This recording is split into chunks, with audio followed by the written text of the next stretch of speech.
No niin, morjesta. No niin, tässä aletaan pikkuhiljaa palautua näistä kalastusmeiningeistä.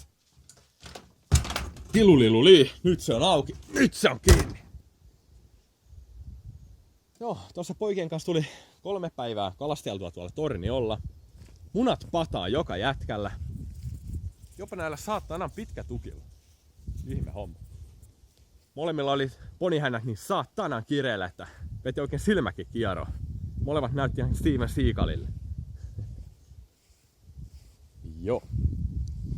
Se olisi niinku saunan lämmityshommia. Kerran oluen. Voisin kertoa tämän pikku tarinan tästä. Kunnioitettu sotasankari, eversti Johan August Sandels, koulutti aina miehen ajattelemaan sotilaan tavoin. Kerran hän näki keittiömiehen taitelevan liiaksi lastatun työntökärryn kanssa. Kärryn kaatuessa mies nappasi kiinni oluttynnyristä ja antoi mun levitä maahan. Juuri niin!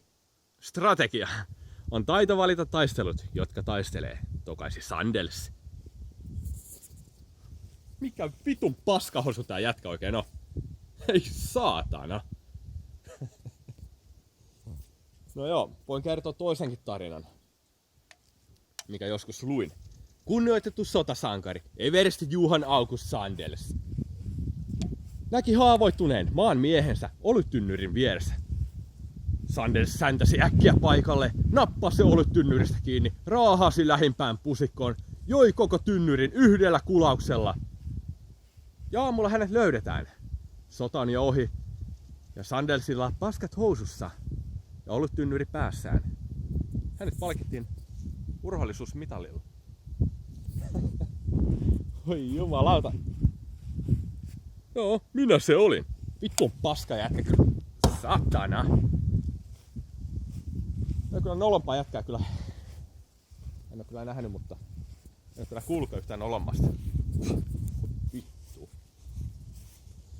Joo, kävin tuossa hetki sitten vähän kaupoilla ja ostin vähän tupakkia ja Coca-Colaa. Kaikkea mitä kasvava nuori tarvii. Sitten se oli pitkä rivi näitä Suomen toivoja. Elikkä maahan tunkeutujia.